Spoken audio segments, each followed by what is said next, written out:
आप सभी को वेलकम करता हूं हमारी YouTube channel glow your study पर। हेलो एवरीवन, आप सभी को नमस्कार। आशा करता हूं आप सभी स्वस्थ हैं, मस्त हैं और अपनी पढ़ाई में पूरी तरह से मशगूल हैं और व्यस्त हैं। सो मेंसुरेशन की क्लास 3 में आपका हार्दिक स्वागत और अभिनंदन। दिन है आज शुक्रवार, समय हो रहा है शाम के 6 बजे और मैं आप सभी के साथ उपस्थित होकर बहुत ही खुश हूं। तो क्लास की शुरुआत करते हैं। मेंसुरेशन 3, अभी हम पहले 3D मेंसुरेशन कर रहे हैं और हम 3D मेंसुरेशन करने के बाद वापस 2D मेंसुरेशन करेंगे, राइट। क्लास के अंत में आखिरी की 5, 7, 10 मिनट में आप इधर उधर की बातें कर सकते हैं। तब तक के लिए बहुत ही डेडिकेटेड तरीके से पढ़ाई का प्रयास करें। जब मन भटकने लगे तो उसे समझाएं, वापस मुद्दे पर लेकर आएं और पढ़ने का प्रयास करें। क्या हम क्लास की शुरुआत कर सकते हैं? आप लोगों का आदेश है। चलिए, कितने प्रश्न किए थे हम लोगों ने? अगर आप प्रश्नों की संख्या बता देंगे। 15। ओके,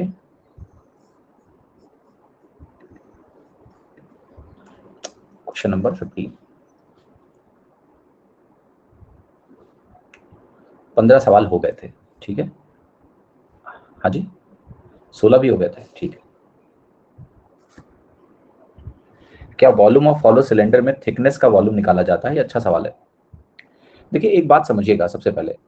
जैसे मैंने कहा, मान लिया आप हॉलो सिलेंडर की बात करें, मैं चलो हॉलो सिलेंडर के बजाय मैंने एक हॉलो हेमीस्फीयर बना दिया, ठीक है। जस्ट टू एक्सप्लेन, बात तो वही है। मान लेते हैं ये आपका एक हॉलो हेमीस्फीयर है जो मैंने बनाया है, ओके। मैंने उस दिन भी ये बात आपको समझाई थी कि अगर मैं इंटरेस्टेड हूं ये जानने में कि इस हॉलो हेमीस्फीयर को बनाने में कितने मटेरियल का इस्तेमाल हुआ है, तब तो मैं इस वॉल्यूम में इंटरेस्टेड हूं। देख रहे हो, जो हॉलो हेमीस्फीयर है उसके वॉल्यूम में मैं इंटरेस्टेड हूं। मैं पूछूं कितना मटेरियल लगा है, तो आप कहोगे ये बनेगा 2/3 पाई r³ माइनस r³। लेकिन अगर मैं सिर्फ इस चीज में इंटरेस्टेड हूं कि इस हॉलो हेमीस्फेरिकल वेसल में कितना दूध आएगा, तो उसका वॉल्यूम कितना हो जाएगा? 2/3 पाई r³, जिसको हम बोलते हैं धारिता। धारिता शब्द सुना है आपने, कि कितना ये बर्तन धारण कर सकता है। जैसे आप जब 2 लीटर का 3 लीटर का प्रेशर कुकर लेने जाते हो, तो क्या तुम्हें इस बात में कोई इंटरेस्ट है कि उस प्रेशर कुकर को बनाने में कितना स्टील का इस्तेमाल हुआ है? No, that is of no practical use कि कितने स्टील का इस्तेमाल हुआ है उस प्रेशर कुकर को बनाने में। जब हम कहते हैं हमें 3 लीटर का प्रेशर कुकर चाहिए, तो हमारा इंटरेस्ट है कि उस प्रेशर कुकर में 3 लीटर वॉल्यूम आयतन आना चाहिए, उसकी धारिता होनी चाहिए। तो डिपेंड करता है कि सवाल का कॉन्टेक्स्ट क्या है। अगर सवाल इस चीज में इंटरेस्टेड है कि इस हेमी स्फेरिकल हॉलो वेसल में कितना मटेरियल बनाने में इस्तेमाल हुआ, तो ये लिखना है।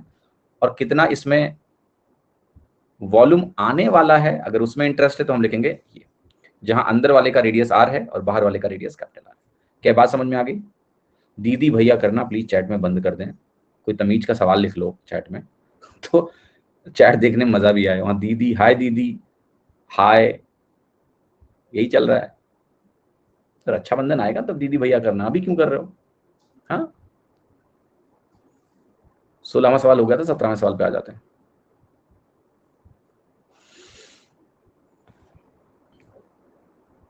एक लो लैंड है, उसकी हाइट हमें बढ़ानी है।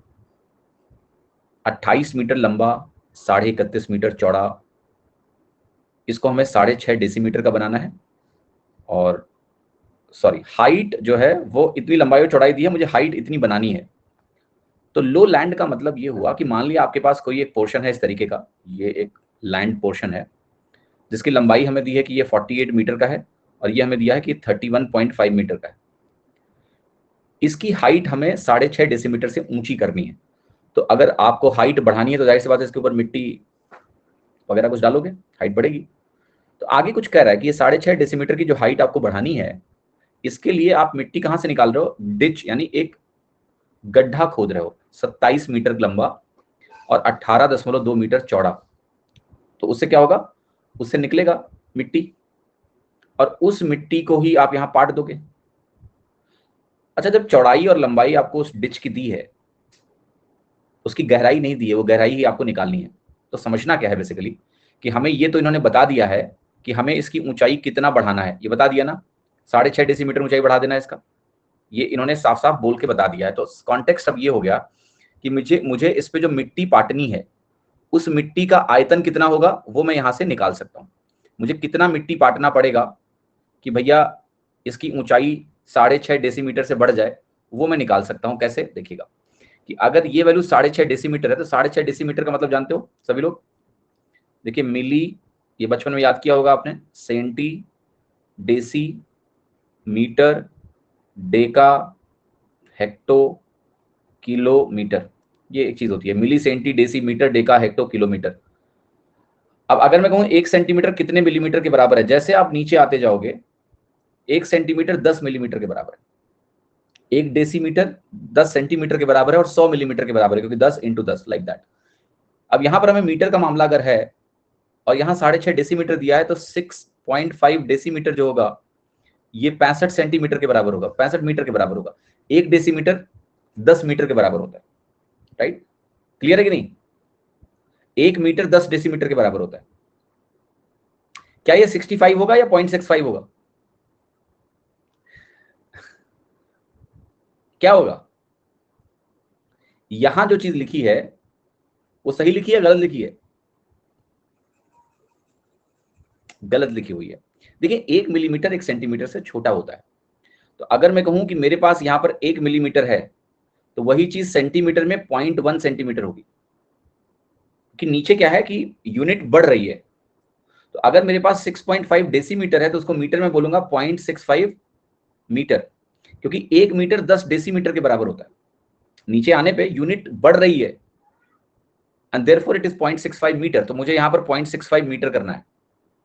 तो इसका वॉल्यूम कितना हुआ जरा बताओ? आप कहोगे इसका वॉल्यूम बनेगा 48 इंटू 31.5 इंटू 0.65, और जो गड्ढा आप खोद रहे हैं वो गड्ढा 27 मीटर लंबा है, 18.2 मीटर चौड़ा है, और उसी की गहराई निकालनी है। उसकी गहराई में डी मान लेता हूं, क्योंकि उसका वॉल्यूम क्या होगा? उसका वॉल्यूम भी एलबीएच होगा। जितनी मिट्टी निकालोगे वही मिट्टी यहाँ पाटोगे ताकि इसका ऊंचाई बढ़े। अब यहाँ से मुझे डी को सॉल्व कर लेना है और वहीं से मेरा उत्तर आ जाएगा। तो जरा काट पीट मचाइए और उत्तर प्राप्त करिए। चलिए शुरू हो जाइए। तो देखिए यहाँ पर ये जो दशमलव है 18.2 वाला एक दशमलव, यहाँ के दशमलव से हम काट सकते हैं, काट दो। फिर आप कहोगे ये जो 182 है ना, ये बेसिकली 13 से कट रहा है। 13 इंटू 14 182 होता है, और 13 × 5 = 65 बनेगा, 0.05 हो जाएगा। फिर 14 यहाँ लिखा हुआ है और काट पीट मुझे करना ही है बहुत सारा। तो देखिए किससे किससे कट सकता है। आप कहोगे 7 से कैंसिलेशन करेंगे, 7 दूनी 14 बनेगा, ये 7 चौके 28, 7 × 5 = 35 से 45 हो गया। 9 × 3 = 27 बनेगा, 9 × 5 = 45 हो गया। यहाँ तक पहुँच गए हम। अब यहाँ 3 से काटेंगे तो 3 से 16 बन जाएगा, 2 से काटेंगे 2 से 8 बन जाएगा, 8 × 5 = 40, 40 × 5 = 200। तो डी की वैल्यू आपकी 2 आ गई, डी की वैल्यू 2 आ गई कट के। तो आपका आंसर हो गया बी। तो कैंसिलेशन है, तो कैलकुलेशन है थोड़ी सी, बाकी सवाल में कोई दम नहीं, जितना मिट्टी खोदा। हॉलो, अभी अगर हॉलो सिलेंडर में टॉप और बॉटम दोनों नहीं है तो उसमें ऑलवेज थिकनेस का ही वॉल्यूम होगा क्या? टॉप और बॉटम दोनों नहीं है का क्या मतलब है, राइट? देखिए सवाल बहुत क्लियरली बोलेगा कि उसको क्या चाहिए। ऐसे हवा में सवाल नहीं बनते हैं। आप क्या कर रहे हो? आप अपने दिमाग से इमेजिनरी सिचुएशंस क्रिएट कर रहे हो कि हॉलो सिलेंडर है तो उसमें हमेशा मटेरियल का वॉल्यूम। हॉलो सिलेंडर को फर्श पे रख के तुम उसमें पानी भर सकते हो। तो इट्स ऑल कॉन्टेक्चुअल, राइट? आप इतना परेशान इसके लिए मत हो कि सवाल आपको कंफ्यूज कर देगा, वो बताएगा नहीं कि पूछ क्या रहा है और आप कंफ्यूज हो जाओगे। ऐसा नहीं है। सवाल बहुत साफ साफ पूछेगा कि उसको क्या चाहिए। समझ में आया कि नहीं? तो डोंट वरी अबाउट दैट। अभी हमें सवाल करना बाकी है, वो आपका डाउट सब क्लियर हो जाएगा। 18वां प्रश्न देखो। एक अस्पताल का कमरा है, उसमें 56 हृदय रोगी आ सकते हैं। ये वो हृदय रोगी नहीं है जिनको 14 फरवरी के आसपास प्रेम होता है। ये दिल की बीमारी, ये वो वाली नहीं है। प्रेम नहीं है, प्रेम हार्ट ब्रेक नहीं है, ये दिल की बीमारी है, कुछ गहरा प्रॉब्लम है इनको। It should be done in such a way that every patient gets 2.2 metre square of the floor and 8.8 metre cube of space.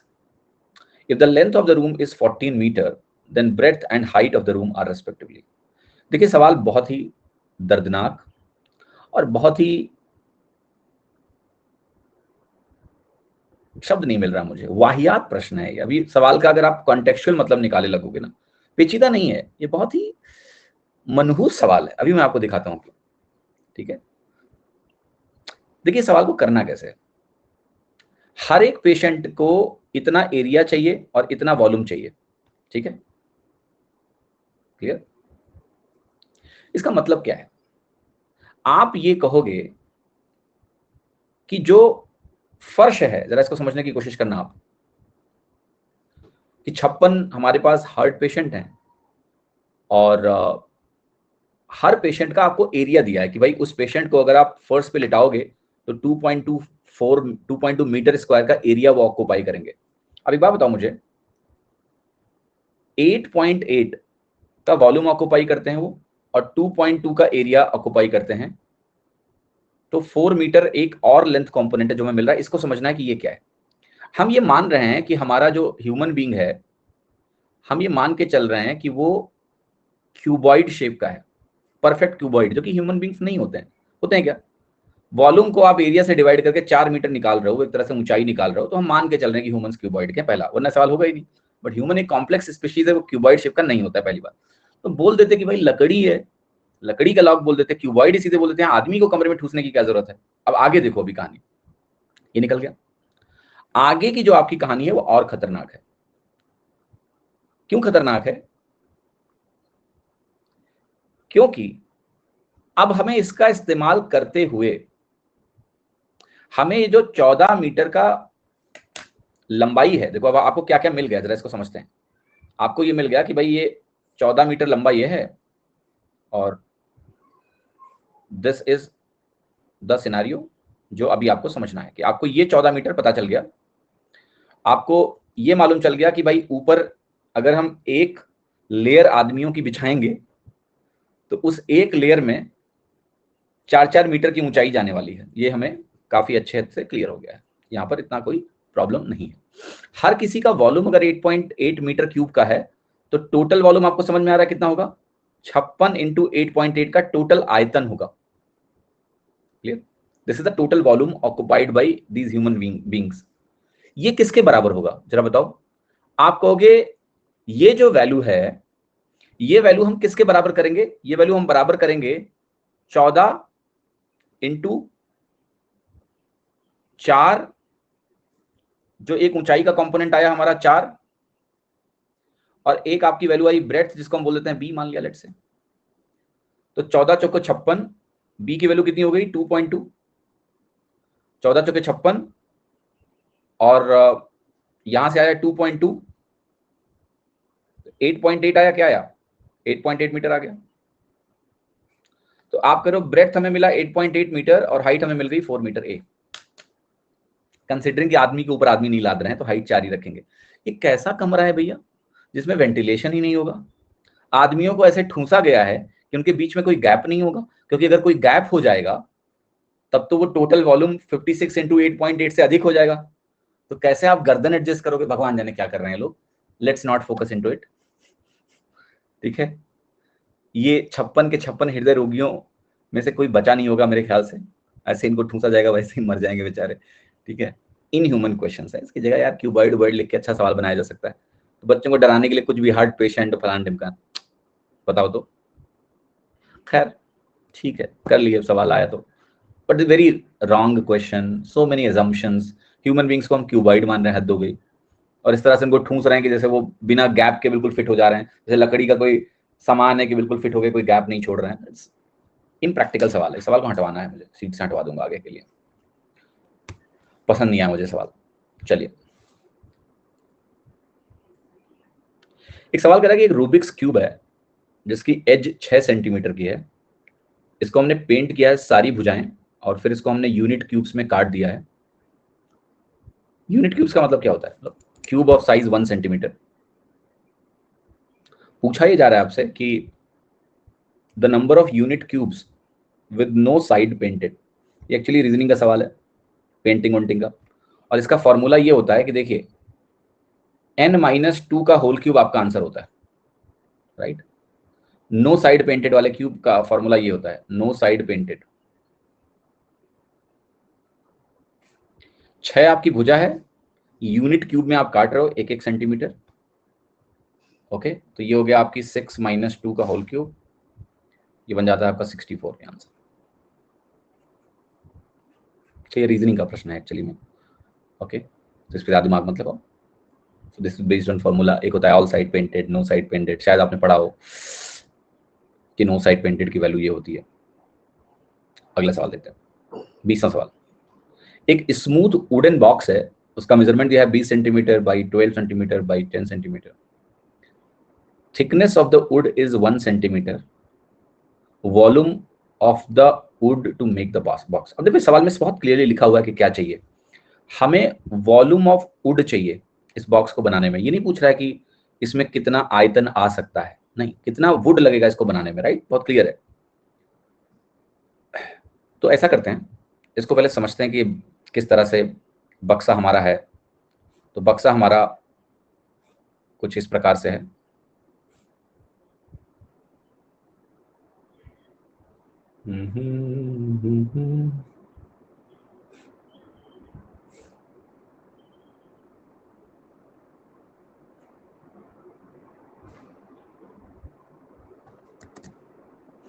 सबसे पहले आप इसको सवाल को विजुलाइज करें, इसलिए मैं 3D डायग्राम बनाने का प्रयास कर रहा हूं। कुछ इस तरह का बॉक्स है। अभी जो मैंने बॉक्स बनाया है, इसकी थिकनेस अभी आपको महसूस नहीं हो रही होगी। तो थिकनेस महसूस कैसे होगी, जब हम इसको थोड़ा सा बाहर से इस तरह का क्रिएट करेंगे तो आपको थिकनेस भी महसूस होने लगेगी। हाँ जी, और थिकनेस इधर भी जाएगी, ऐसा मतलब थोड़ा ये वाला पोर्शन जो होता है ना, ऐसे थोड़ा उतना स्केल डायग्राम नहीं बना, but I think you understand what is the thickness means. कि बॉक्स की ना एक थिकनेस है लाइक दिस, है ना, हर साइड से होगी, ऐसा नहीं कि एक ही साइड में होगी, सारी साइड में होगी। तो इसका मतलब मेरा समझाने का क्या है कि अगर बॉक्स का मेजरमेंट 20 सेंटीमीटर बाई 12 सेंटीमीटर और बाई 10 सेंटीमीटर है, तो इसको आपको समझना क्या है। अगर बाहर से ये इतना मेजर कर रहा है तो आपको ये समझ आ रहा होगा कि हर साइड में ये जो थिकनेस है इसकी 1 सेंटीमीटर की, ये भी मौजूद है। तो जो एक्चुअल लेंथ है आपकी, इसको समझना है, दो तरह की लेंथ है, एक आउटर लेंथ है। तो आउटर लेंथ आपकी बनेगी 20, आउटर ब्रेड्थ जो होगी वो आपकी होगी 12, और जो आउटर हाइट होगी वो होगी 10। ये आउटर है। फिर मैं कहूंगा इनर लेंथ क्या होगी, इनर लेंथ आपकी होगी 20 - 2 18, क्योंकि दोनों साइड से 1-1 सेंटीमीटर की जो थिकनेस है वो मैं हटाऊंगा तो मुझे इनर लेंथ मिलेगी। ऐसे ही मुझे इनर ब्रेड्थ मिलेगी, अगर मैं 2 घटा दूं तो 10, और ऐसे ही में इनर हाइट मिलेगी मुझे 8। अब जो मटेरियल का वॉल्यूम आपसे पूछा जा रहा है इस बॉक्स का, वो कैसे निकलेगा, LO into BO into HO। ये आउटर बॉक्स का, आउटर है उसका कंप्लीट वॉल्यूम होता अगर वो पूरा सॉलिड होता तो, और ऐसे ही इनर का वॉल्यूम इतना होता अगर ये कंप्लीट सॉलिड होता। तो इसमें अगर मैं ये घटाऊंगा तो वो जो बीच वाला पोर्शन है जहां मटेरियल लगा हुआ है, मुझे उसका वॉल्यूम मिल जाएगा। इसकी वैल्यू हो गई आपकी 20 into 12 into 10 minus 18 into 10 into 8, 2400 minus 1440, ये वैल्यू हो गई आपकी 960। ठीक है, -2 क्यों हुआ, क्योंकि भैया दोनों साइड से घटाओगे ना। देखो समझो, ये देखो किताब जैसे देख रही है बुक आपको, मान लेते हैं कि ये हमारा बॉक्स है, आउटर डायमेंशन ये थिकनेस है, मान लेते हैं थिकनेस 1-1 सेंटीमीटर की है, राइट, एक साइड समझ लो, बाकी साइड वैसे साइड रेप्लिकेट करना है। तो मैं कह रहा हूं ये आउटर मेजरमेंट मान लो थोड़ी देर के लिए, जैसे मान लेते हैं कि ये ब्रेड्थ है, या ये मान लो कि 10 है, मान लो ये 10 है, पूरा 10 है। अब अगर थिकनेस 1 सेंटीमीटर और 1 सेंटीमीटर है, तो जो अंदर वाला पोर्शन है वो कितनी लेंथ का होगा, 10 - 1 - 1 8 बनेगा ना। ऐसे ही हर दिशा में 2-2 कम हो जाएगा जब अंदर हम निकालेंगे तो, राइट, क्लियर और नॉट। तो इसलिए इनर डायमेंशंस जो हैं वो 18, 10 और 8 की बनेगी। अब आउटर वॉल्यूम और इनर वॉल्यूम को अगर हम घटा देंगे तो मुझे मटेरियल का वॉल्यूम मिल जाएगा। We will get volume of the material. क्या सभी को क्लियर हुआ? हाँ जी, yes.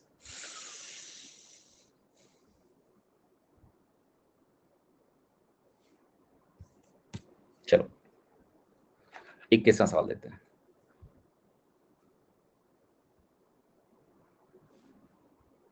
A water tank is 30 centimetre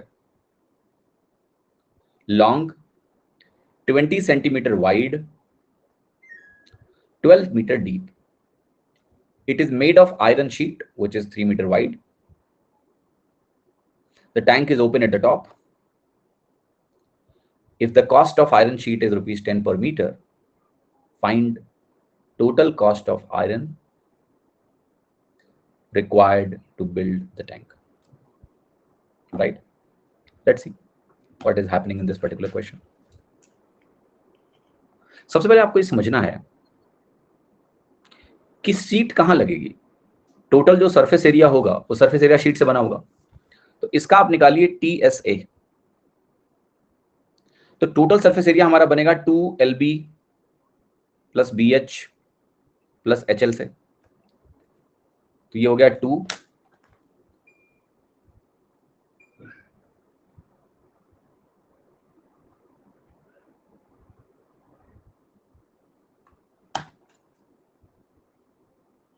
LB plus BH plus HL। अब बस एक चीज आप ध्यान रखना यहां पर कि जो वाटर टैंक है उसमें लिखा हुआ है कि ये टैंक ऊपर से खुला हुआ है। अगर टैंक ऊपर से खुला हुआ है तो मुझे LB 2 नहीं लेना है, मुझे LB 1 लेना है, लेकिन BH और HL जो है ये 2 लेने हैं। तो कहानी कुछ ऐसी है, तो इसको मैं रिफाइन करके अगर लिखूंगा तो कहानी कुछ ऐसी है कि हमारी L इंटू B एक बार है plus 2H B plus L, या 2L plus B into H, वो जो 4 वॉल्स नहीं होते हैं उसका जो एरिया है वो प्लस LB। ये टोटल सरफेस एरिया हो गया। निकालते हैं इसको। 30 इंटू 20 प्लस 2 इंटू 30 20 50 इंटू 12, ये हो गया 600 प्लस 1200, ये वैल्यू हो गई आपकी 1800। Right, clear. एक गड़बड़ी हुई है, वो है यूनिट की गड़बड़ी, क्योंकि यहां पर कुछ वैल्यूज सेंटीमीटर में है, कुछ वैल्यूज मीटर में है। तो हमें जो डेटा है वो हमें यूनिफॉर्म रखना है, और यूनिफॉर्म रखने के लिए हमें एक चीज को करेक्ट करना पड़ेगा कि अगर ये 12 मीटर गहरा है तो इस मीटर को हमें या तो सेंटीमीटर में कन्वर्ट करना पड़ेगा या सारी वैल्यू को हमें मीटर में कन्वर्ट करना पड़ेगा। तो ये करेक्शन भी रिक्वायर्ड है, क्योंकि आपको जो एरिया निकालना है ना वो सिंगल यूनिट में चाहिए। जैसे मान लिया मीटर स्क्वायर में आपको एरिया चाहिए, तो मीटर स्क्वायर में एरिया चाहिए तो सबको मीटर में लिखो, और सबको अगर हम मीटर में लिखेंगे तो ये वैल्यू हमारी क्या बनेगी 0.3 into 0.2 plus 2 into 0.3 plus 0.2 into 12। तो वैल्यू आपकी आ रही है ये 0.06 प्लस ये 3 2 5 बनेगा, 5 2 10 1 बनेगा, ये 12 होगा, तो ये वैल्यू आपकी आ गई 12.06 मीटर स्क्वायर। ये टोटल सरफेस एरिया हुआ। अब 12.06 मीटर स्क्वायर में आपको ये भी दिया हुआ है कि जो शीट है हमारे पास वो 3 मीटर वाइड यानी चौड़ी है।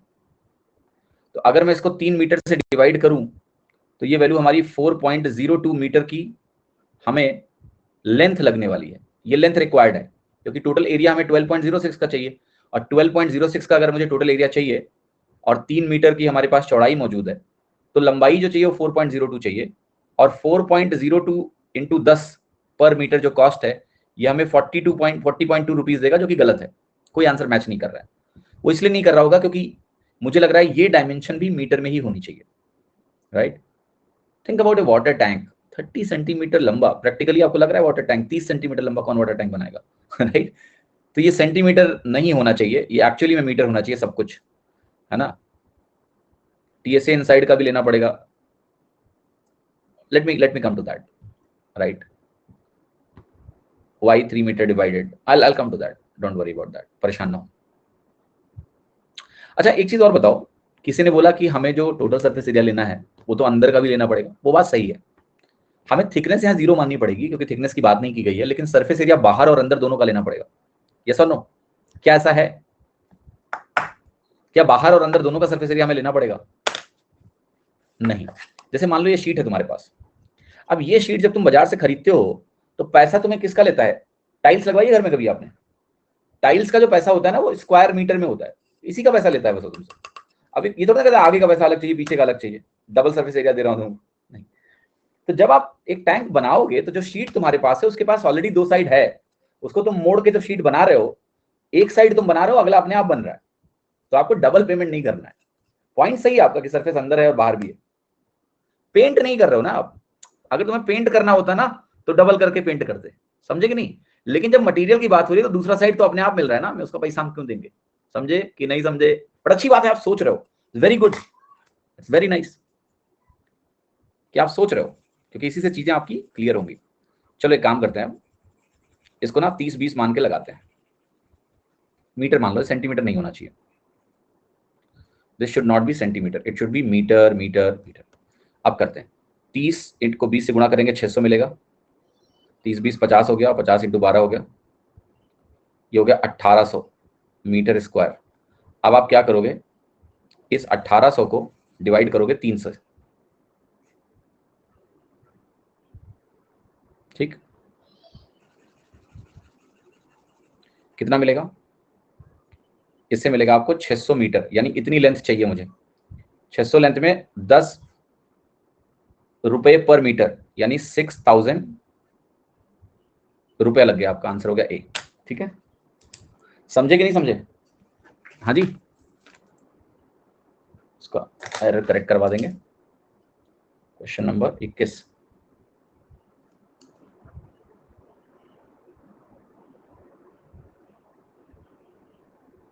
ठीक है।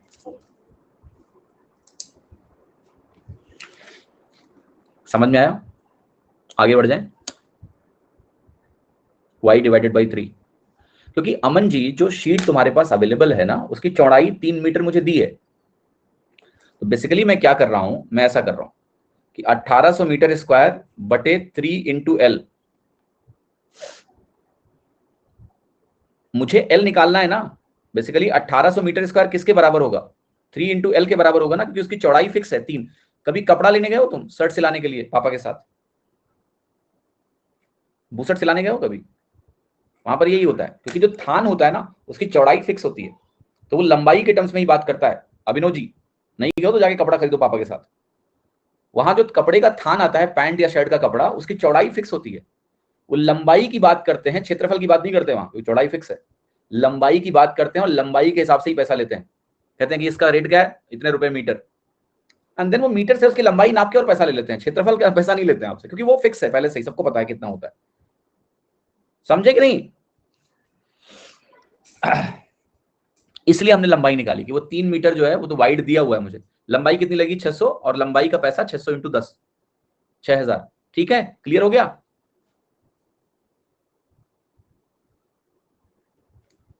22वां सवाल, 2 centimetre of rain has fallen on a square kilometer of land.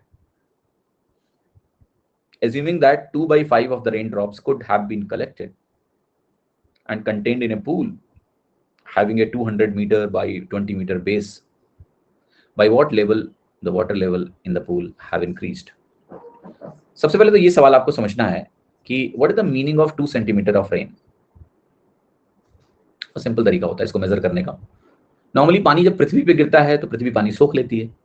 इसको मेजर करने का तरीका सिंपल ये होता है कि ऐसे मान लो कि एक कंटेनर रख दिया गया पानी टेस्ट के लिए, और उसमें देख लेते हैं कितना ऊंचाई बढ़ गई, तो उससे ये पता लग जाता है कि भैया कितना बड़ा। उसको रेन गॉस भी बोलते हैं, बिल्कुल साइंटिफिकली। बट बहुत सिंपल सी बात है कि भैया बर्तन रख दो, देख लो कितना पानी बरसा, बस ठीक है, राइट? वो हो गया, उतना सेंटीमीटर रेन हो गया। ओके, तो वही समझा रहे हैं। अब कह रहा है कि 2/5 हिस्सा ही कलेक्ट हो पाता है। तो एक बात बताओ, अगर 2 सेंटीमीटर की रेन हुई और स्क्वायर किलोमीटर की बात हो रही है लैंड पर, तो कितना वॉल्यूम हुआ रेन का? जरा ये फिगर आउट कर लेते हैं। What is the volume of rain? क्या रेन का वॉल्यूम यहां से निकाला जा सकता है? यस, कि भाई अगर स्क्वायर किलोमीटर ऑफ लैंड पे 2 सेंटीमीटर की बारिश हो रही है तो हम कहेंगे 1 किलोमीटर स्क्वायर इंटू 2 सेंटीमीटर। और एक काम करते हैं, इसको मीटर में कन्वर्ट कर लेते हैं, क्योंकि यहाँ मामला मीटर का है। तो अगर मीटर में आप कन्वर्ट करोगे तो 1 किलोमीटर में कितने मीटर होते हैं? How many metres in a kilometre? 1000 metres. तो ये बनेगा 10 की पावर 6। तो 1 किलोमीटर स्क्वायर जो होता है हमारा, ये 10 की पावर 6 मीटर स्क्वायर के बराबर होता है। ठीक, तो जब आप वॉल्यूम निकालने जाओगे ना, तो आप कहोगे 10 की power 6 metre square into 2 centimetre कितने मीटर के बराबर होगा? 0.02 मीटर के बराबर होगा, 2/100। ठीक है, तो ओवरऑल जो वैल्यू यहां से निकल के आएगी आपकी ये बनेगा 2 के आगे 4 जीरो इंटू मीटर क्यूब। आप करो, इतना वॉल्यूम ऑफ वाटर हमारे पास है। सवाल कह रहा है कि इसका 2/5 हिस्सा ही कलेक्ट हो पाया है। तो जो कलेक्ट हुआ है वो कितना हुआ है? 2/5 इंटू 20,000। 2/5 आपको पता है 40% होता है। तो आपने 8,000 मीटर क्यूब कैप्चर किया है। ये पानी तुम एक पूल में डालने जा रहे हो जिसका डायमेंशन 200 मीटर बाई 20 मीटर है और हाइट h है। हाइट क्या है? h है। तो हाइट h निकालना है मुझे। 200 into 20 into h into metre cube आएगा। ये मीटर क्यूब से मीटर क्यूब कटेगा। 200 इंटू 20 कितना हो गया? 4,000। दो h की वैल्यू आ गई 2 मीटर बी। ठीक है, कुछ सवाल में दम नहीं है, सब खतरनाक भी नहीं है, सिंपल तरीके से 2 मीटर आप यहां पर लगा सकते हैं। तीसरा सवाल देखिए, 3 क्यूब्स हैं एल्यूमिनियम के जिनके एजेस यानी भुजाएं दी हैं 18, 19, 21। मेल्ट किया, एक सिंगल क्यूब बनाया। आपको बताना है कि नए क्यूब का भुजा कितना होगा, ये बताना है आपको, side of the new cube. तो वही करना है आपको। एक का आयतन होगा 18 क्यूब, दूसरे का आयतन होगा 19 क्यूब, तीसरे का आयतन होगा 21 क्यूब। और ये जो वैल्यू हमारी बनेगी टोटल किसके बराबर होगी? ये वैल्यू हमारी नए क्यूब के एक क्यूब के बराबर होगी। जरा बताइए क्या वैल्यू आने वाली है?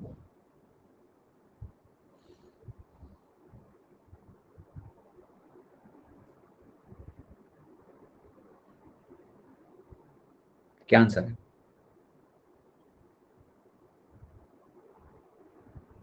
एनीवन? आंसर क्या है इसका, इस सवाल का?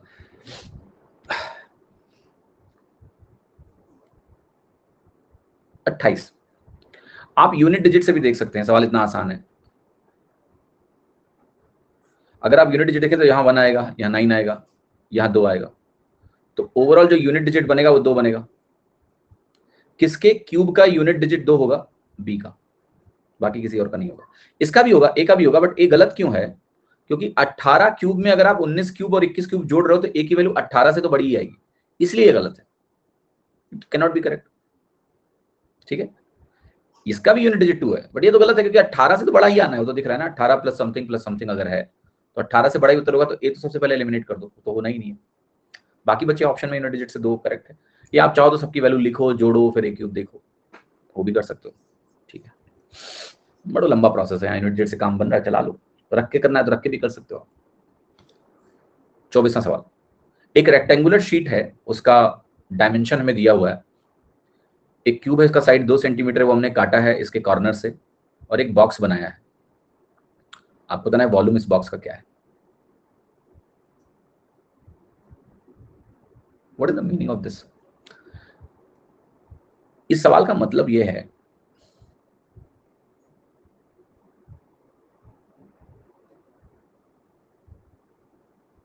समझ रहे हो सवाल का मतलब? यहां पर बात तो क्यूब गलत लिखा हुआ है। यहां स्क्वायर शब्द जो लिखा हुआ है ना नीचे भी, वो सही है। ठीक है,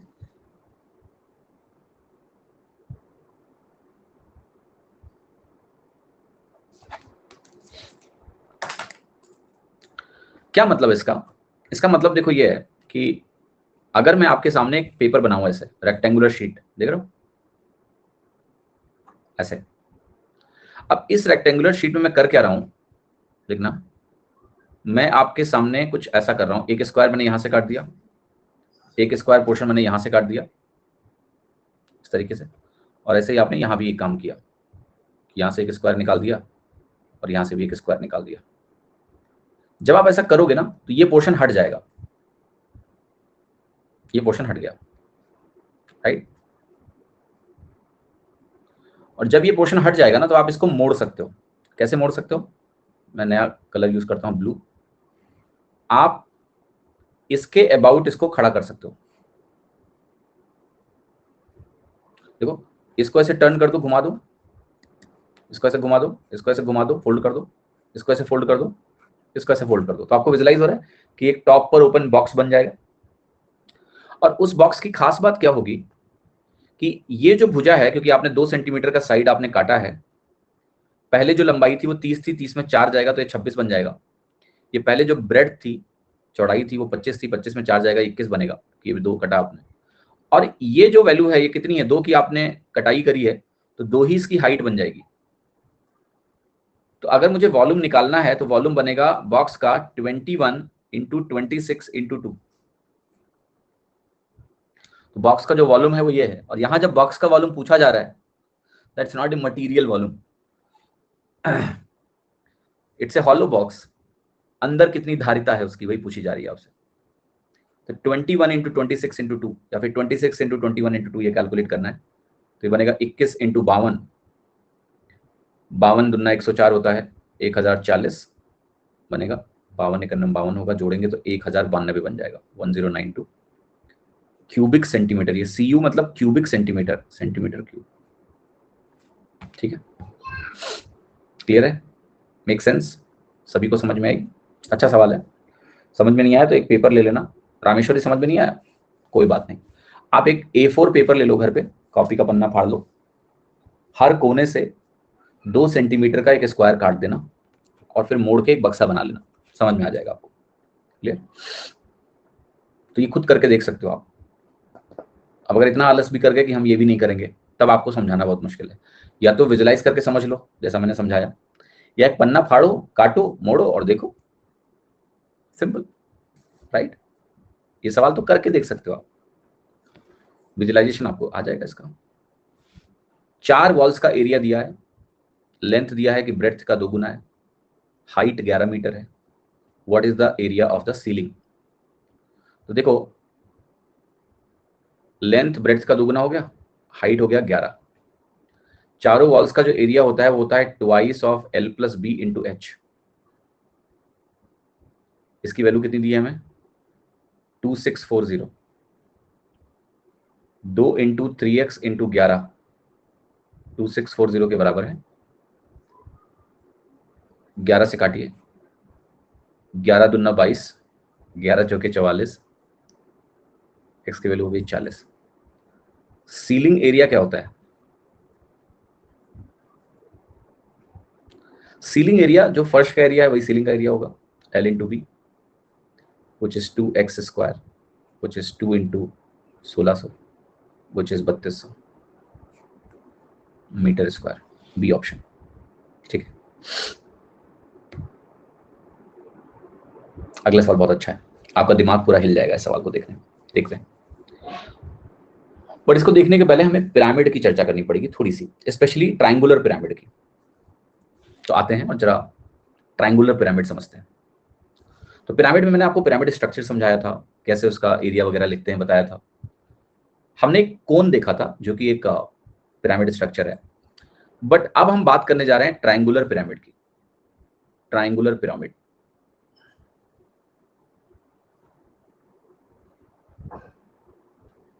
कि ट्रायंगुलर पिरामिड के केस में स्लैंट हाइट क्या होती है, कैसे होती है। तो एक काम करते हैं, सबसे पहले लेट अस से हमने कहा कि एक इक्विलेटरल ट्रायंगल ले लो आप, राइट? इस तरीके का ये इक्विलेटरल ट्रायंगल है फॉर एग्जांपल, और मैंने कहा कि एक पॉइंट है यहाँ टॉप पे, और उस पॉइंट से हमने, let me make it little more visible, diagram बनाते हैं थोड़ा थोड़ा और इसको घुमा देते हैं।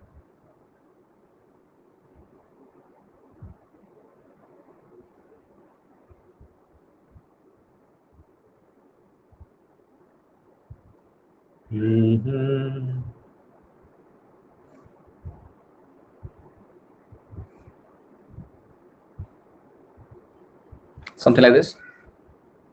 कुछ कुछ विजुअलाइजेशन हो रहा है कि ये पिरामिड स्ट्रक्चर है। अच्छा, एक पिरामिड को अगर मैं ओपन करूंगा थोड़ी देर के लिए, आप ऐसा मान लो कि ये जो पिरामिड स्ट्रक्चर आपके सामने है ये इक्विलेटरल ट्रायंगल मैंने बेस में लिया, और मैंने कुछ ऐसा डायग्राम लिया कि ये सारा जो टॉप पर हमने इसको ज्वाइन किया है ना, तो हमें एक इक्विलेटरल ट्रायंगल सारे मिल रहे हैं। मतलब इट्स वेरी सिमेट्रिक फिगर मैंने बनाया है, और इसका नाम मैं दे रहा हूं, इसका एक स्पेशल नाम है, इसको बोलते हैं रेगुलर टेट्राहेड्रन।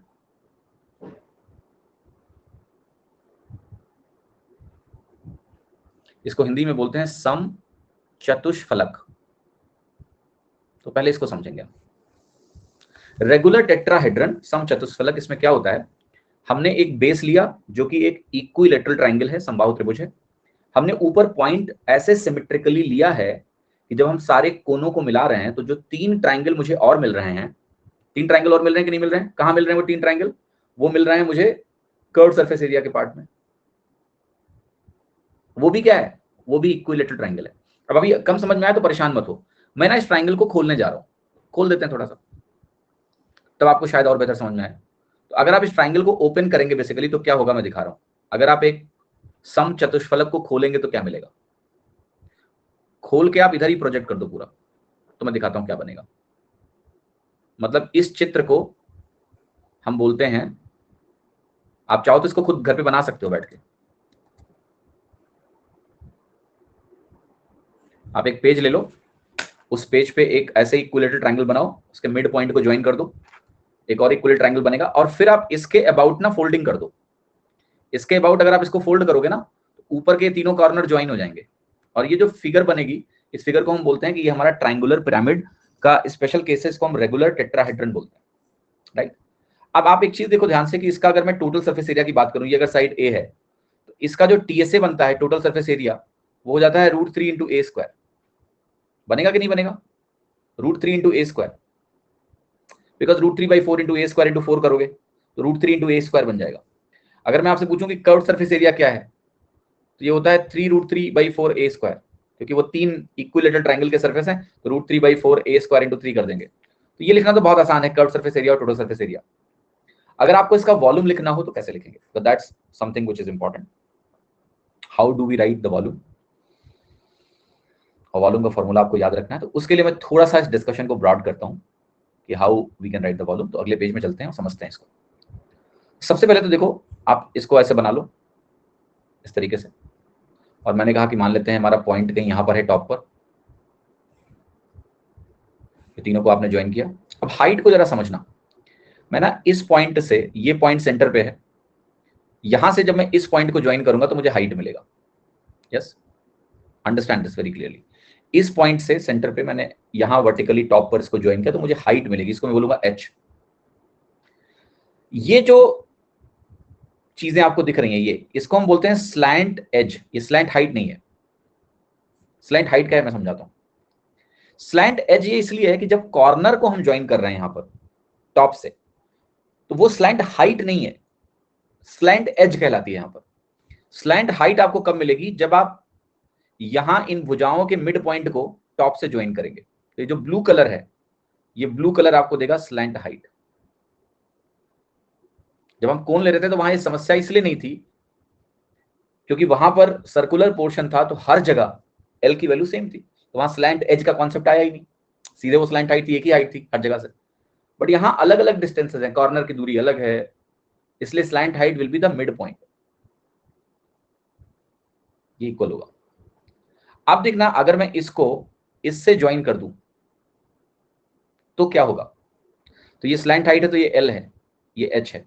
ये दूरी आपको पता है किसके बराबर होगी, ये तो पहली बात ये 90 डिग्री होगा, ये समझना है। दूसरा, यहां पर ये 90 डिग्री होगा, क्योंकि हाइट है, हाइट निकालते समय आप ट्राइंगल के परपेंडिकुलर एक लाइन खींचेंगे।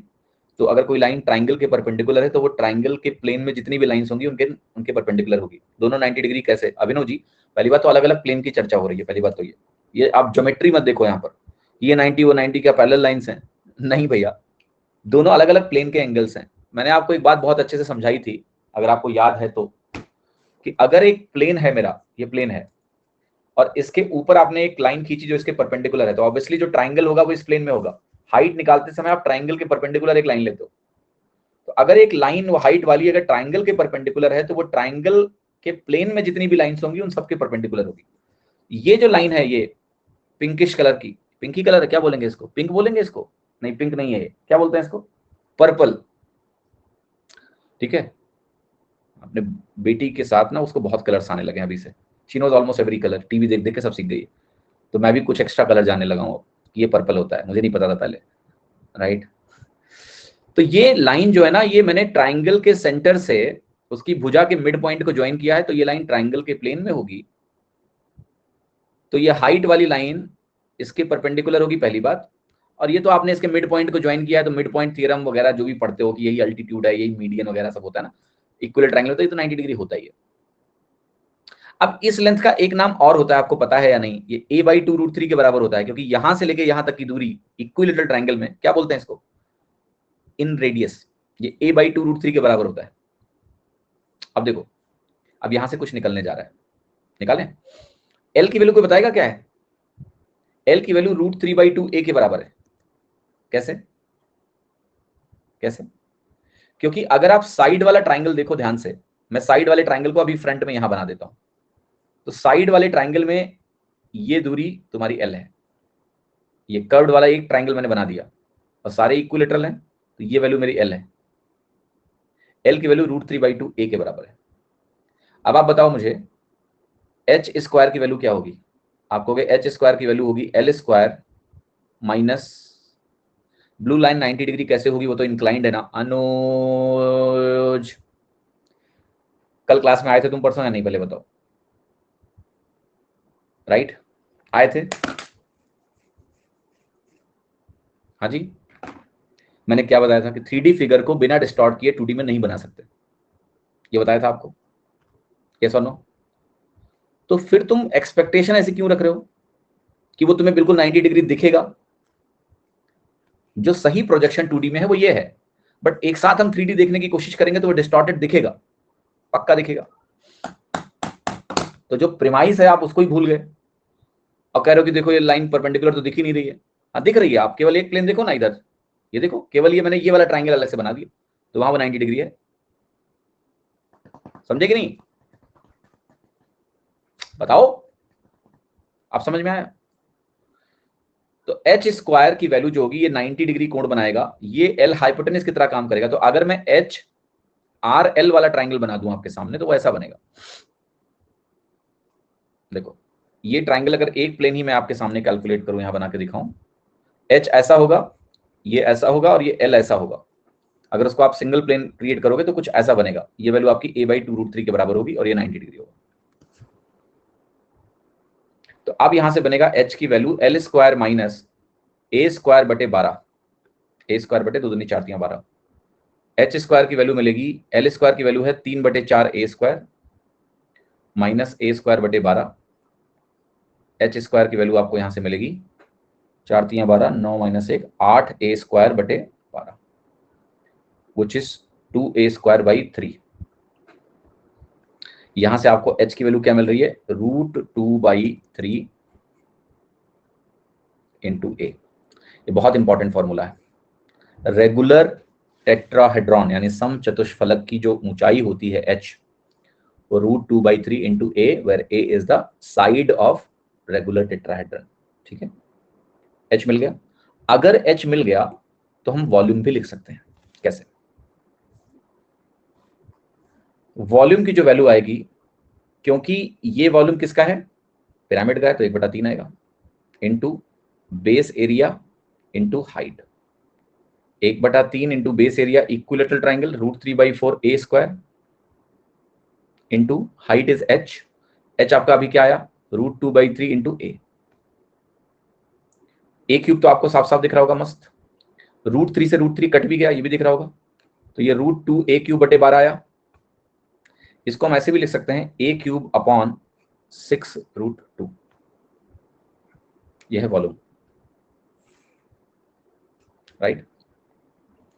अब मैं सारी चीजों को एक जगह समराइज करके लिख देता हूं, क्योंकि ये प्रूफ इसलिए दिया ताकि आपको थोड़ी क्लैरिटी मिले कि किस तरह से चीजें यहां हो रही हैं। मैं लिख देता हूं फिर से इकट्ठा। रेगुलर टेट्राहेड्रन क्या है, आपको पता है, ट्राइंगुलर पिरामिड है जिसमें हर भुजा सब कुछ ए होता है, मतलब 4 इक्वल ट्राइंगल को यूज करके हम एक रेगुलर टेट्राहेड्रन बना सकते हैं। उसका विजुअलाइजेशन भी आपको दिखाया था मैंने। तो ये हो गया आपका रेगुलर टेट्राहेड्रॉन सम चतुष्फलक।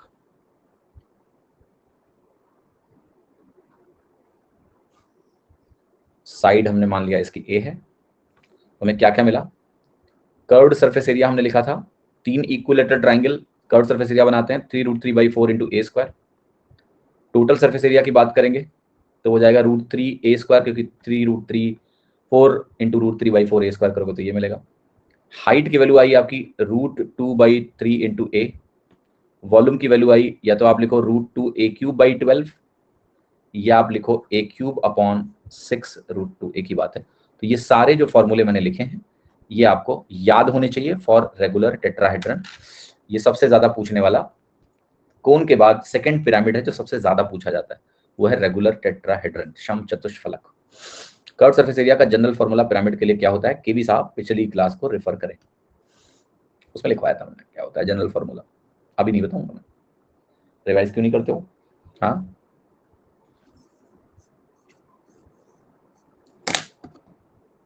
ब्लू लाइन सिर्फ उसी ट्राइंगल के लिए 90 डिग्री एंगल बना रहा है, तो वो एच और एल के बीच 90 डिग्री कैसे? किसने कहा एच और एल के बीच में 90 डिग्री? एच और a/2√3 90 डिग्री बना रहे हैं, एल उसका हाइपोटेन्यूज है उस ट्राइंगल का। एक घर पे क्या करिए, मैं बता रहा हूं आपको ये समझ आना कि रेगुलर टेट्राहेड्रन कैसे बन रहा है। मैं आपको एक्सपेरिमेंट करने का तरीका बता रहा हूं। रेगुलर टेट्राहेड्रन बनाने का तरीका मैंने आपको बताया, एक पेज लो, ऐसे एक बढ़िया सा इक्विलेटरल ट्रायंगल काटो, फिर उसके मिड पॉइंट से ज्वाइन करके एक और इक्विलेटरल ट्रायंगल बना लो।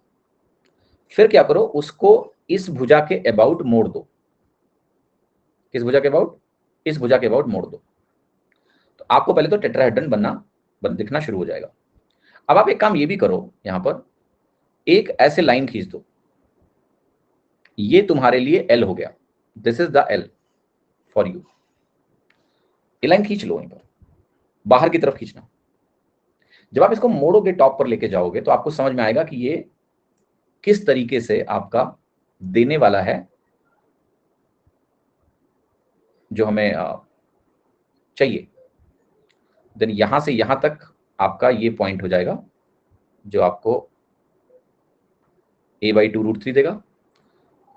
ये a/2√3 की वैल्यू है, और जब आप इसको मोड़ोगे तो आप देखोगे कि ये l हाइपोटेनस में कन्वर्ट होगा, a/2√3 बेस बनेगा, और h वाली लाइन तो आप बना नहीं सकते हो, बट उसकी जगह चाहो तो कुछ माचिस की तीली उली कोंच दो, then you will understand the triangle.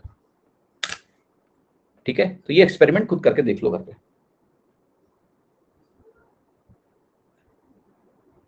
केबी साहब खाली प्रिज्म के लिए नहीं बताया था, पूरी क्लास नहीं किया आपने। कंपैरिजन किया था मैंने पिरामिड और प्रिज्म का, पूरी क्लास आपने अटेंड नहीं करी उस दिन। किया तो पूरी क्लास देखो, मैंने बताया हुआ है चीज। मैंने पिरामिड के एग्जाम्पल्स कहते बाद में बताऊंगा मैं, लेकिन मैंने जो जनरल फॉर्मूला था वो उसी दिन कंपेयर करके लिखवा दिया था। ठीक है, ऑलराइट। तो अब आपको रेगुलर टेट्राहेड्रन का फॉर्मूला पता लग गया, लेकिन आपको हर ट्राइंगल, हर क्या कहते हैं उसको, अभी मैंने जनरल ट्राइंगल का फॉर्मूला आपको नहीं बताया है, राइट? सर बस प्रिज्म का ही बताया था। साधना जी प्लीज क्लास ठीक से देखें, मैंने क्या बोल रहा हूं कि मेरी मेमोरी इतनी भी खराब नहीं है कि आप लोग कुछ भी बोल दो और मैं मान लूं। ठीक है, प्लीज। पिरामिड का नहीं बताएं, पिरामिड का मैंने, अरे भैया बताया है, माफ कर दो हमें, कि सरफेस एरिया में हाफ होता है। वे क्लास छोड़ दूंगा, मैं बता दे रहा हूं, फिर कहूंगा जाके देखो, फिर अगली क्लास में मिलेंगे। जब मैं बोल रहा हूं तो मेरी बात मान लिया करो। कंपैरिजन करके मैंने लिखवाया है कि पिरामिड का वॉल्यूम लिखना है तो करस्पॉन्डिंग प्रिज्म का वॉल्यूम लिखो और 1/3 ऐड कर दो। अगर सरफेस एरिया लिखना है, कर्व सरफेस एरिया, तो 1/2 लगाते हैं और स्लैंट हाइट यूज करते हैं। कैसी बातें कर रहे हो कि नहीं बताया? कौन है गॉड प्रॉमिस वाला लड़का? अबे भैया क्या चाहते हो यार, क्यों इरिटेट कर रहे हो? जब बोल रहा हूं बताया है तो एक बार जाके वेरीफाई कर लो ना, कि जिद करोगे अभी। बेवकूफी भरी बातें कर रहे हो यार। जब कह रहे हैं बताया है तो बताया है बस। नहीं बताया है, छोड़ दो क्लास, फिर आज छोड़ दो, जाके वीडियो देखो, फिर मैं अगली क्लास में पढ़ाऊंगा। क्योंकि जब आप बात ही मानने को तैयार नहीं हो मेरी कि मैंने बताया है, तो लड़ो, फिर लड़ते हैं। आओ चलो, नहीं पढ़ाऊंगा आगे, आज लड़ते हैं। जो लोगों को डाउट है जाके क्लास पे देखो, पुरानी क्लास देख के थोड़ी देर बाद आओ, फिर पढ़ते हैं। तो तक टाइम वेस्ट करते हैं एक दूसरे का।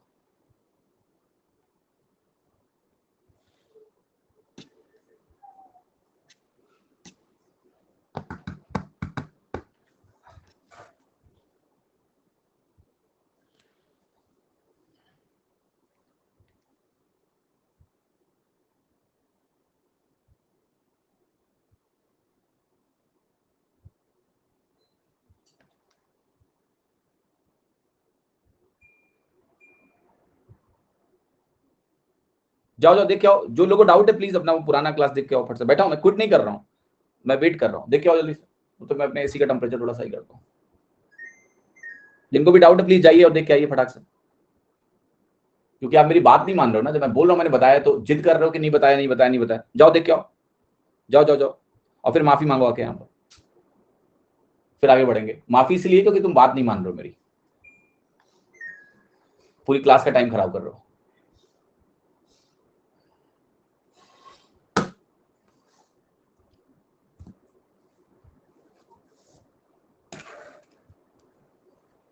ऑलराइट, एक तो झूठ बोल रहे हैं लोग और ऊपर से कॉन्फिडेंस देखो। बाई गॉड नहीं बताया आपने, मैं गॉड भी आ गए बीच में। गॉड सोचो क्या सोच रहे होंगे कि मतलब झूठ बोलने के लिए हमारा नाम यूज कर रहे हैं लोग, हद हो गई है। चलो एनीवे आ जाओ। तो एक तो रेगुलर टेट्राहेड्रन का सवाल आएगा ट्रायंगुलर पिरामिड में। दूसरा जो ट्रायंगुलर पिरामिड का सवाल बनेगा मैं बता रहा हूं आपको, वो आपका जो बेस होगा ना, बेस, वो बेस होगा इक्विलैटरल ट्रायंगल। बेस क्या होगा? Equilateral triangle. हाइट जो होगी उसकी वो होगी h, any general height will be given. Base आपकी इक्विलैटरल ट्रायंगल होगी, हाइट क्या होगी? h के बराबर होगी। और उसको हम ऐसे बोलेंगे कि रेगुलर नहीं कहेंगे, राइट ट्रायंगुलर पिरामिड है। राइट का मतलब होता है कि जो पॉइंट आपने लिया है वो सिमेट्रिकली लिया है। राइट, जैसे राइट सर्कुलर कोन होता है ऐसे ही राइट पिरामिड होगा, right triangular pyramid. Triangular pyramid है जिसका बेस हमने क्या कहा? इक्विलैटरल ट्रायंगल है। अब जरा इसको समझना, इसमें थोड़ा सा बेसिक डिफरेंस क्या आ जाएगा। देखो यहाँ बेसिक डिफरेंस सिर्फ इतना आएगा, इसका कोई फॉर्मूला ऐसे नहीं देखना है आपको, समझना है इस केस को कि इस तरीके का एक ट्रायंगल है। इस ट्रायंगल में हमने ऊपर एक पॉइंट लिया है और उस पॉइंट को हमने क्या किया है, यहां हमने सबको ज्वाइन कर दिया इस तरीके से। चार सरफेस यहां भी बनेंगे, लेकिन जो चार सरफेस बनेंगे, अब अगर मैं इन चारों सरफेसेस को खोल के बनाऊं लेट्स से, कि क्या मुझे दिखेगा, तो ध्यान से देखना। ये बीच वाला तो इक्विलैटरल ट्रायंगल है, ये जो तीन सरफेसेस ट्रायंगुलर वाले होंगे ये अब इक्विलैटरल नहीं बनेंगे।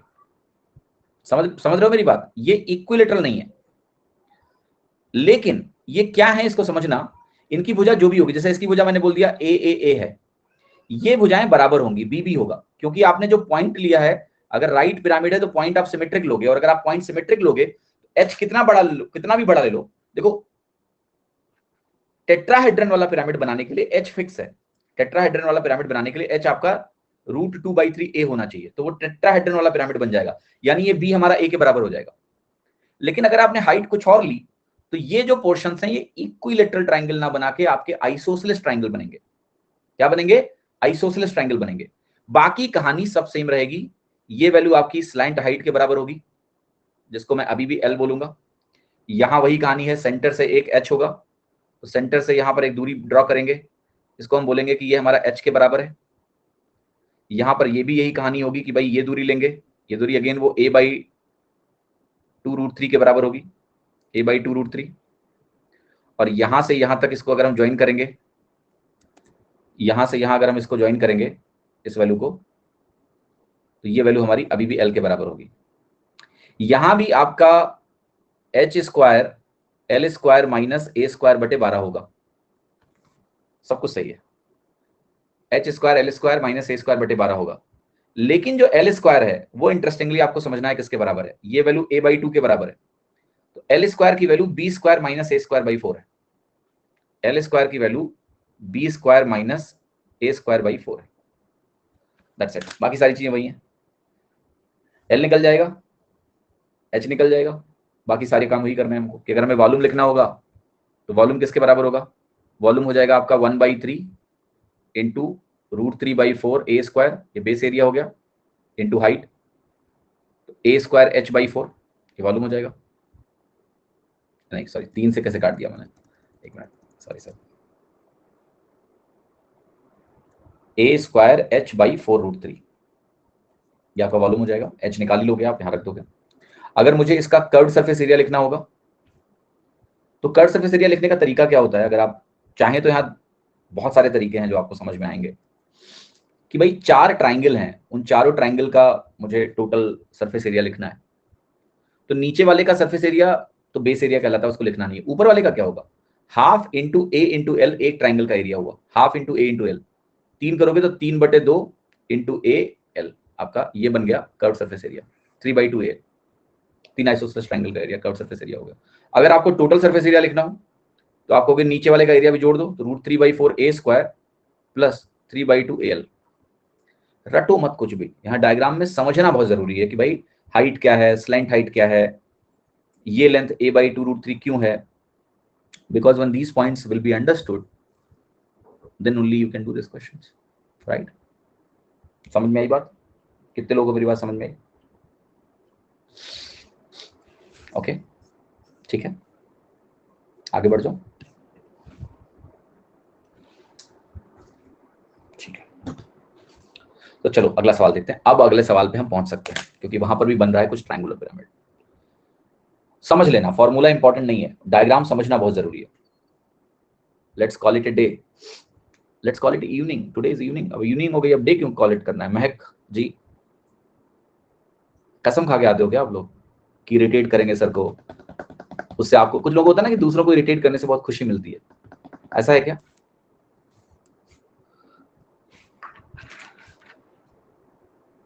जिंदगी आपकी पिरामिड बनी हुई है, हरकतें कैसी हैं जरा देखो, हैं?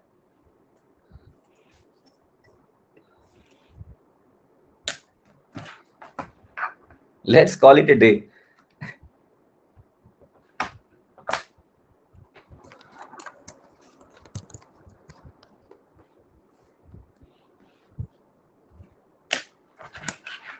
चलो सवाल सोच रहे हैं।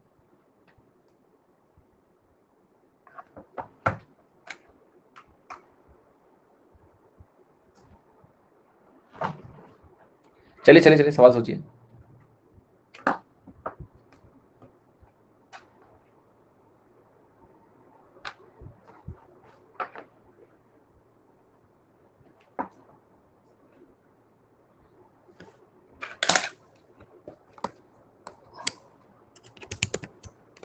हाँ जी, ट्राई किया किसी ने सवाल ये? तो देखिए, पहले क्वेश्चन समझना, बहुत इंटरेस्टिंग सवाल है। और टोटल सरफेस एरिया क्यूब का मुझे a सेंटीमीटर स्क्वायर दिया हुआ है, टोटल सरफेस एरिया मुझे पिरामिड का निकालना है, ACGB। क्यूब का अगर a centimetre square total surface area, तुम भूल जाओ भी a सेंटीमीटर स्क्वायर। आप एक काम कर सकते हो, आप ऐसे सोच लो कि एक क्यूब है, उसका साइड a है, पहले आप भूल जाओ कि a सेंटीमीटर स्क्वायर एरिया है। आप ये सोचो कि क्यूब का साइड a है, 6a² मान लो टोटल सरफेस एरिया, बाद में उसको हम करेक्ट कर लेंगे, उसकी कोई दिक्कत नहीं है। हमें समझना पहले तो है कि भाई जो ACGB पिरामिड है, ये ACGB पिरामिड है, ये पिरामिड है कैसे? तो जरा विजुलाइज करो आप इसको ध्यान से, कि अगर मैं A से C, मतलब हुआ क्या है कि एक कॉर्नर मैंने ये लिया है, एक कॉर्नर मैंने ये लिया है, और एक कॉर्नर मैंने ये लिया है। इसको अगर मैं काटूंगा इस तरीके से, राइट, तो आप ACG सरफेस को विजुलाइज करो। एक मान लो सॉलिड क्यूब था और आपने काटा, तो ACG जो सरफेस बनेगा, it will be A triangle. और आपको पता है ये ट्राइंगल कैसा होगा? इक्विलेटरल ट्राइंगल होगा, जिसकी भुजा वो उस स्क्वायर के डायगोनल के बराबर होगी। I can say x√2। अगर मैं इसकी भुजा को लेट से x मान लेता हूं, फॉर एग्जांपल x मानेंगे, a का हिसाब किताब बाद में करेंगे, तो ये वैल्यू आपकी x√2 हुई कि नहीं हुई? यस, ये वैल्यू आपकी x√2 हो गई। और ये AC AG BC मतलब GC, ये भी आपकी x√2 के बराबर है। तो ये AC भी, AG भी x√2 है और GC भी आपका x√2 है। ये समझ में आया? दूसरा एक पॉइंट है जिसकी बात कर रहा है, ये B। अगर आप B पॉइंट को लेके समझें तो आपको समझ में आएगा कि अगर मैं इस B पॉइंट से A को ज्वाइन करूं, अगर मैं इस B पॉइंट से A को ज्वाइन करूं, इस B पॉइंट से मैंने A को ज्वाइन कर दिया, इस B पॉइंट से मैंने C को ज्वाइन कर दिया, इस B पॉइंट से मैंने G को ज्वाइन कर दिया, तो ये पिरामिडल स्ट्रक्चर बन गया। This is the pyramid structure, you can visualise and see. अब इस पिरामिड स्ट्रक्चर में हमारा बेस एक इक्विलेटरल ट्रायंगल हो गया और B हमारा वो पॉइंटेड पीक हो गया। लेटर से मुझे इसका टोटल सरफेस एरिया लिखना है, तो कैसे लिखूंगा मैं? आपको पता है 4 ट्रायंगल होंगे, एक ट्रायंगल तो इक्विलेटरल है, बाकी तीनों ट्रायंगल क्या है? आइसोसेलेस होंगे। क्यों? क्योंकि AB की दूरी और BG की दूरी क्या है? इक्वल है। कितनी है? आप कहोगे x और x है। तो देखो, फॉर्मूले कई बार काम नहीं आएंगे, लेकिन आपकी जो डायग्राम की अंडरस्टैंडिंग है वो हमेशा काम आएगी। बना x और x। आप बताओ ये BC की दूरी क्या है? ये भी x है, x के बराबर है। तो ये जो आपके पास एक ट्रायंगुलर पिरामिड है, जब मैं समझाता हूं कि टोटल सरफेस एरिया क्या है, इसका टोटल सरफेस एरिया है कि आपके पास एक इक्विलेटरल ट्रायंगल मिलेगा जिसका आपकी भुजा होगी x√2, ये एक है, ये बेस वाला एरिया हो गया, राइट। प्लस आपके पास 3 आइसोसेलेस ट्रायंगल हैं, और उन आइसोसेलेस ट्रायंगल की खास बात देखना, उसकी एक भुजा आपकी या तो AC है या AG है या GC है, यानी x है, और बाकी दोनों भुजाएं जो हैं, सॉरी ये x√2 है, एक भुजा उसकी x√2 के बराबर है ये, और बाकी दोनों भुजाएं ना x और x है, और ऐसे आपके पास 3 ट्रायंगल है। ये है आपका टोटल सरफेस एरिया। इक्विलेटरल कौन सा है? ACG। ACG इक्विलेटरल है। अगर आप लिखना चाहें तो आप लिख सकते हैं ACG इक्विलेटरल है। मैं नाम इसलिए नहीं दे रहा हूं क्योंकि ओरिएंटेशन में कंफ्यूज हो जाओगे फिर आप। ACG इक्विलेटरल है। बाकी जो 3 ट्रायंगल बन रहे हैं, जो B से बन रहे हैं, उसमें एक भुजा अगर AG है तो बाकी दो भुजा क्या है? AB और BG, x√2। ऐसे ही BCG देखो, GC आपका x√2 हो गया और दो भुजाएं x, तो एक तरह से x√2 की 3 भुजाएं हो गई। अब मुझे क्या करना है बताओ इसमें? मुझे टोटल सरफेस एरिया अगर निकालना है तो निकल गया। आप यहां से एक परपेंडिकुलर ड्रॉप कर दो, तो ये वैल्यू आपको कितनी मिल गई? ये वैल्यू आपको मिल गई x/√2। x√2 को भी आधा करेंगे तो x/√2 बनेगा। फिर मैं कहूंगा मैं इसकी वैल्यू निकालूंगा, राइट। तो ये बनेगा x² माइनस x²/2, जो कि x²/2 होगा। तो ये वैल्यू कितनी आ गई आपकी? x/√2। ये भी हो गया, यस और no? x/√2 x²/2 plus x²/2 इस तरह से बन गया, एक तरह से अगर आप समझें इंटरेस्टिंगली तो। हाँ जी, कोई कंफ्यूजन नहीं होना चाहिए। तो इसका एरिया क्या बना बताओ जरा? 3√3/4 इंटू a² होता है, तो ये बनेगा √3/4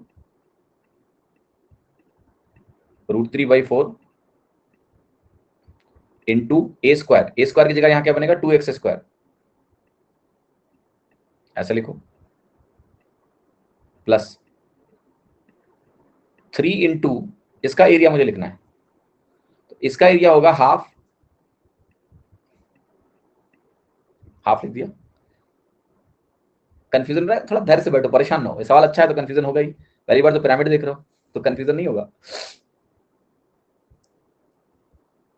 राइट। सो 3 इंटू 1/2 इंटू बेस कितना है? x√2 इंटू हाइट जो कि x/√2।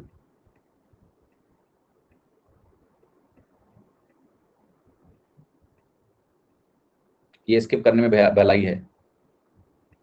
इतने कमजोर विद्यार्थी मुझे मिले हैं कुछ, सही बता रहा हूं, क्या बताएं। कायर लोग हो तुम, कायर लोग, कि ट्रायंगुलर पिरामिड का एक सवाल, पहला सवाल समझने में थोड़ी दिक्कत है, ये छोड़ने में भलाई। छोड़ दो, नौकरी भी तुम्हें छोड़ देगा, चिंता मत करो। नौकरी भी कहेगा अकेले ही रहो, नाम भी है लोन गर्ल, अकेले ही रहो, कोई दिक्कत नहीं है।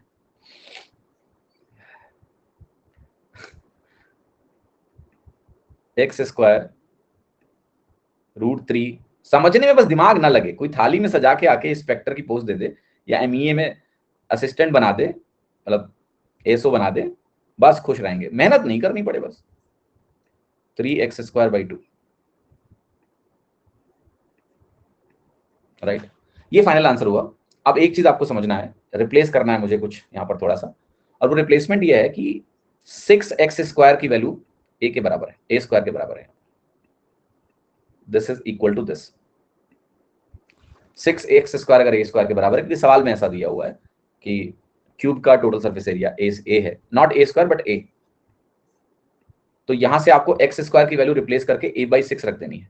x² अगर आप a/6 रख दोगे तो आपका आंसर आ जाएगा। तो यहां से सॉल्व करके सिंप्लीफाई कर लो, उत्तर आ गया, राइट। अब यहां क्या समझ में बताओ, देखो पहली चीज पिरामिड स्ट्रक्चर समझना है। ट्रायंगुलर पिरामिड में तीन ट्रायंगल्स बनते हैं जो कर्व्ड सरफेस एरिया का हिस्सा होते हैं।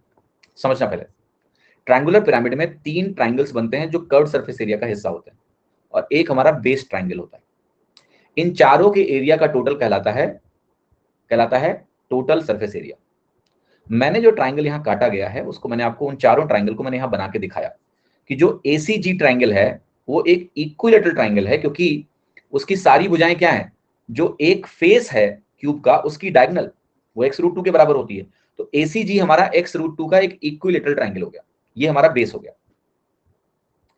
इसके अलावा 3 ट्रायंगल हमारे आइसोसेलेस हैं, जिसमें क्यूब की 2 भुजाएं इन्वॉल्व हैं और एक फेस का डायगोनल इन्वॉल्व है, यानी x x x√2 के 3 ट्रायंगल हो गए, वो कर्व्ड वाले हो गए। इनके एरिया का टोटल ही हमारा इस पिरामिड का टोटल सरफेस एरिया हुआ। क्लियर? अब मैं आपको एक होमवर्क दे रहा हूं। ये सवाल तो चलो ठीक है, आपको समझ में ही आ गया। आप x भुजा वाले इस क्यूब का, जिसकी भुजा मैंने x मानी हुई है, आप x के टर्म में ही इस पिरामिड का वॉल्यूम भी निकालिएगा। आपका होमवर्क क्या है कि ये जो ACGB है ना, ACGB, इस ACGB का आयतन यानी वॉल्यूम निकालिए। ACGB का वॉल्यूम निकालिए x के टर्म में, a को छोड़ दो, आपने भुजा x मानी है, x के टर्म में इसका वॉल्यूम निकालने की कोशिश करना कि क्या होगा। बहुत आसानी से निकल जाएगा और आप इस बात को समझ भी जाएंगे। Right? You will understand this. तो देखो, जब कोई चीज समझ में ना आए तो उसको छोड़ना सोल्यूशन नहीं होता है, बल्कि उसको समझने पे ध्यान देना होता है। आपने 3 डायमेंशनल फिगर्स को मैथमेटिकली ठीक से कभी पढ़ा ही नहीं ना, स्कूल में कभी तमीज से पढ़ाया गया, तो दिक्कत होना बहुत ही लाजमी है। पर वो एटीट्यूड तो होना चाहिए कि मुझे सीखना है। 3D ज्योमेट्री बहुत इंटरेस्टिंग है, बहुत मजेदार है। अगर आप समझने की कोशिश करेंगे तो आपको मजा भी आएगा, समझ में भी आएगा। ए सेंटीमीटर क्या है? अभिनव सवाल में पढ़ो, क्या है ए सेंटीमीटर स्क्वायर? पढ़ो, आप करो ए सेंटीमीटर स्क्वायर क्या है, सवाल में लिखा हुआ है क्या है, पढ़ो।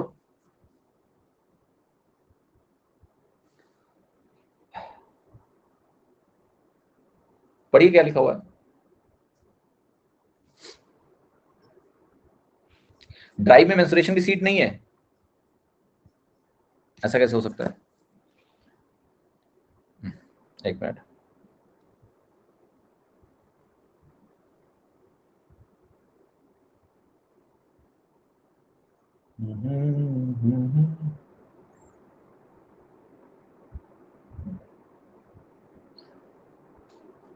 मेंसुरेशन,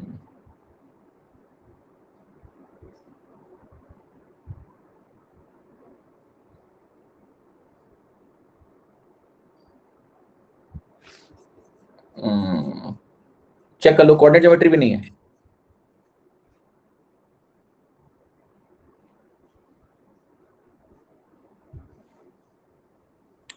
चलो मैंने मैसेज कर दिया है, ठीक है, अपलोड हो जाएगी।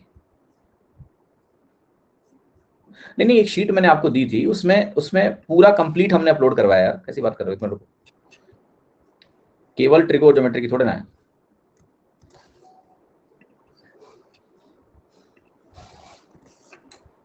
ये इस पे चेक करो।